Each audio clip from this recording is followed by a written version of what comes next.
Assalamualaikum warahmatullahi wabarakatuh.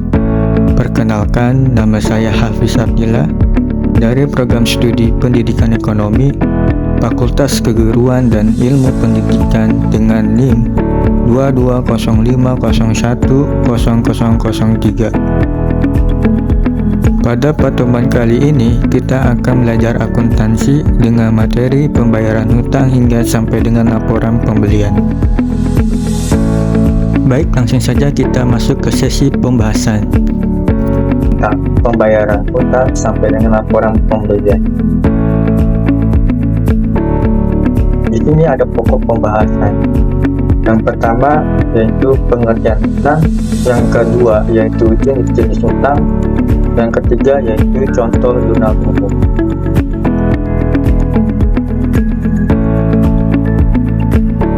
Oke, langsung saja kita masuk ke pengertian hutang.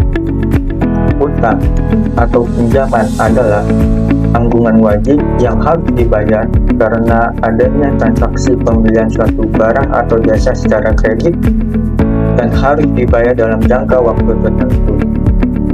Dalam dunia akuntansi, pinjaman artinya pengorbanan ekonomis untuk kepentingan masa depan yang berbentuk penyerahan aktiva dan jasa, serta tidak ada kesepakatan dengan dua belah pihak di masa lalu. Pinjaman usaha atau dagang dilakukan dengan kredit yang bisa saja berbentuk pinjaman atau utang lancar, tidak lancar, dan macet.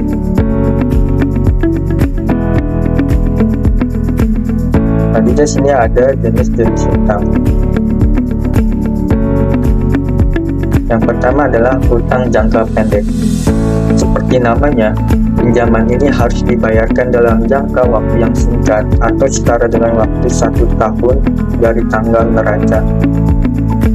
Selain itu, perusahaan juga bisa membayar pinjaman ini menggunakan aktiva lancar milik perusahaan.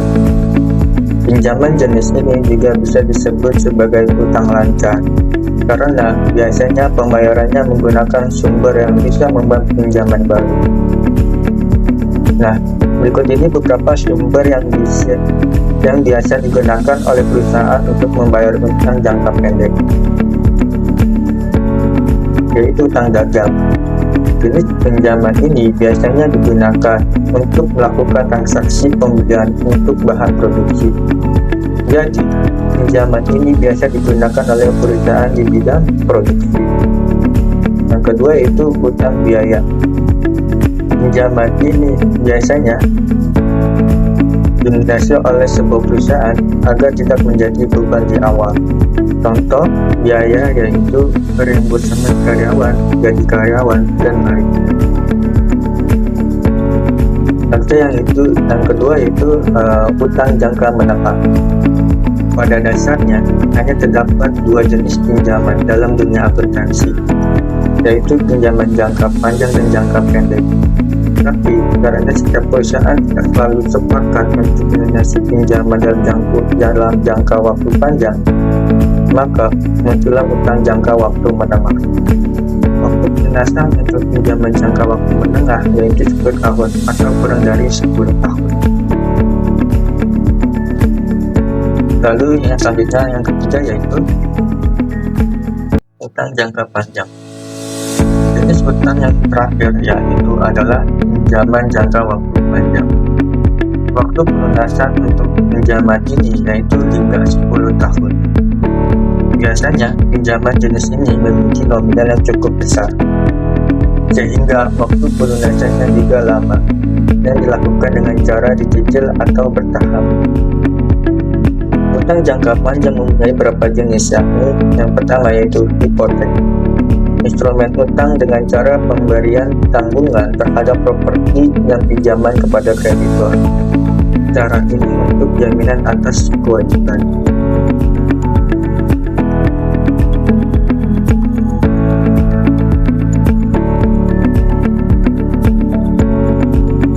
Ada fungsi yang terkait dalam pencatatan hutang. Fungsi yang terkait dalam pencatatan hutang sebagai berikut. Yang pertama yaitu fungsi pembelian. Apa itu fungsi pembelian? Dalam sistem retur pembelian, fungsi ini bertanggung jawab untuk mengeluarkan memo debit dan retur pembelian. Yang kedua yaitu fungsi gudang. Fungsi ini bertanggung jawab untuk menyerahkan barang kepada fungsi pengiriman seperti yang tercantum dalam tulisan memo debit yang diterima dari fungsi pembelian. Yang ketiga di sini ada fungsi pengiriman. Fungsi ini bertanggung jawab untuk mengirimkan kembali barang kepada pemasok sesuai dengan perintah retur pembelian dalam memo debit yang diterima dari fungsi pembelian. Lalu kita masuk ke contoh dari jurnal umum. PT Karya Usaha memiliki transaksi sebagai berikut. Tanggal 3 Maret 2022 membeli barang dagangan seharga Rp2.000.000 dengan cara pembelian 2/15. Lalu nomor 2, tanggal 10 Maret 2022 menjual barang kepada PT Sanjaya dengan harga Rp500.000 dengan syarat pembayaran 2/10 sampai N/30. Lalu tanggal 12 Maret 2022 menjual barang dagangan secara tunai seharga Rp300.000. Tanggal 15 Maret tahun 2022 membayar sewa gedung seharga Rp1.000.000. Pada tanggal 17 Maret 2022 menerima retur barang karena adanya kerusakan yang dijual tanggal 10 Maret sebesar Rp200.000. Tanggal 20 Maret 2022 menerima kas dari penjualan kepada PT Sanjaya untuk pembayaran faktur tanggal 10 Maret setelah dikurangi potongan tunai. Tanggal 21 Maret 2022 membayar beban angkut barang untuk senilai Rp50.000. Pada tanggal 22 Maret 2022 menjual barang secara kredit kepada PT Sinta sebesar Rp800.000 dengan cara pembayaran 3/15 sampai N/30.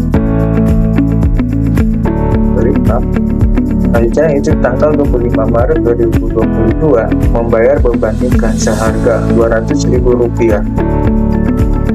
Lalu tanggal 30 Maret 2022 menerima kas dari PT Sinta setelah dikurangi potongan tunai. Ikut cara penyelesaian jurnal umum dari PT Karya Usaha per Maret 2022. Ini ada tabel dari tanggal, keterangan, debit dan kredit. Pada tanggal 3 Maret ini ada pembelian. Keterangannya ada pembelian, ada hutang dagang.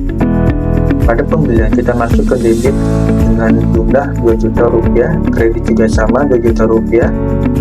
Dan pada tanggal 10 Maret keterangannya terdiri dari piutang dagang, penjualan kas, dan penjualan. Dari piutang dagang masuk ke debit sebesar Rp500.000, penjualan juga masuk sebesar Rp500.000. Kas masuk Rp300.000, kredit masuk Rp300.000. Lalu pada tanggal 15 ini ada beban sewa dan kas. Beban sewa masuk ke debit sebesar Rp1.000.000 dan kredit juga sebesar Rp1.000.000. Lalu pada tanggal 17 Maret 2022 masuk retur penjualan dan potongan harga, itu sebesar Rp200.000 di debit dan kredit Rp200.000. Pada tanggal 20 sini ada kas, ada potongan penjualan, ada piutang dagang. Kas masuk Rp280.000, potongan penjualan yaitu sebesar Rp20.000. Lalu piutang dagang masuk ke kredit sebesar Rp300.000. Pada tanggal 21 Maret sini ada beban angkut penjualan, masuk debit sebesar Rp50.000.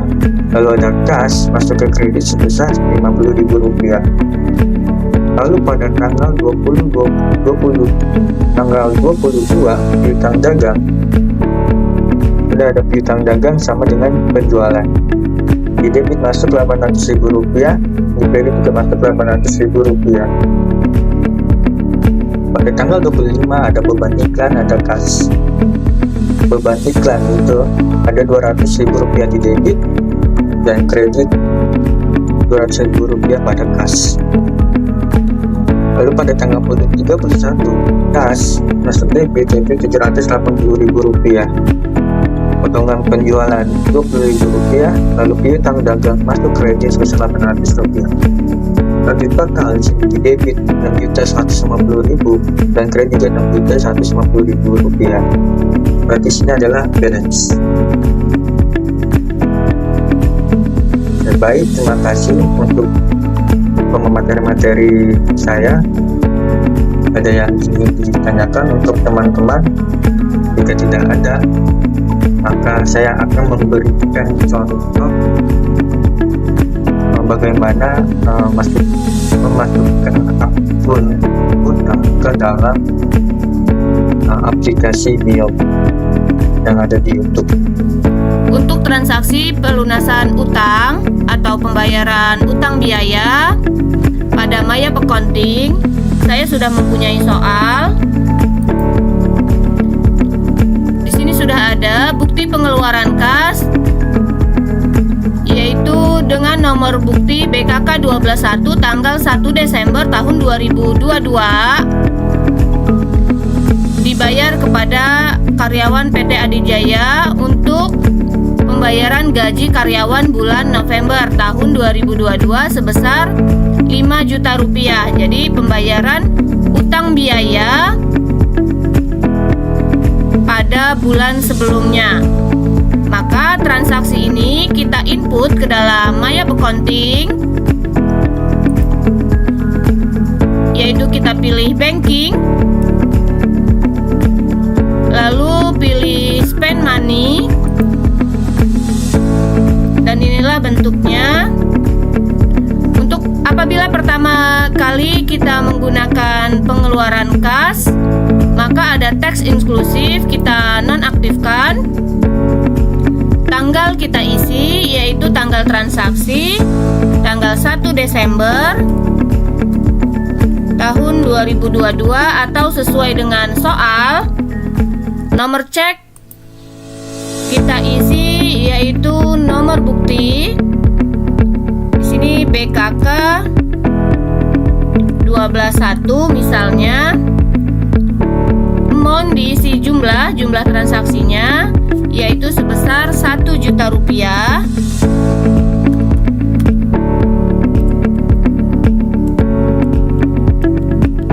Untuk memo kita isi pembayaran utang biaya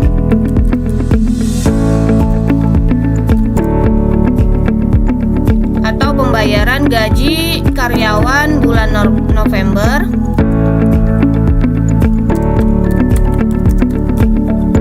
Boleh. Karena di soal yaitu bukti pengeluaran kas, maka transaksi ini berkaitan dengan cash in bank.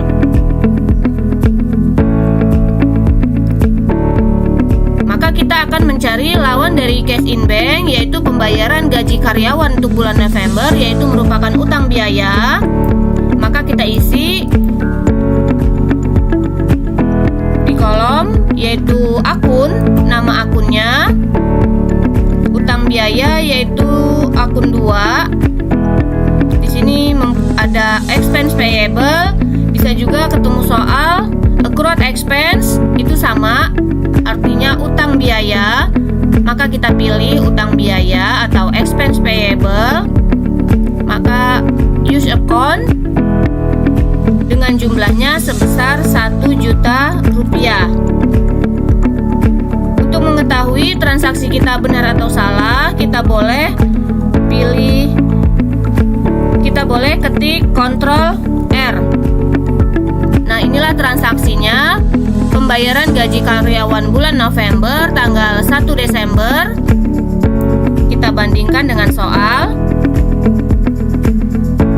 Cash in bank di kredit dan expense payable di sebelah kredit sebesar 1 juta kita buat, ternyata di soal 5 juta, berarti ada kesalahan. Maka kita ganti, lalu kita klik OK. Amount namun kita ganti menjadi 5 juta rupiah. Itu apabila kita ada kesalahan menginput. Lalu Ctrl R. Kita lihat kembali sesuai atau belum dengan di soal, yaitu bukti pengeluaran kas. Berarti menggunakan cash in bank di sebelah kredit. Tanggalnya 1 Desember tahun 2022 sebesar 5 juta rupiah. Pembayaran gaji bulan November berarti pembayaran utang biaya. Maka expense payable di sebelah debit. Apabila sudah benar, maka kita klik OK. Jadi ini bisa terlihat di paling bawah, out of balance-nya 0. Lalu jangan lupa kita record. Lalu bisa kita cancel. Nah, itulah tadi cara membuat atau menginput pelunasan atau pembayaran utang biaya pada Mayop Accounting.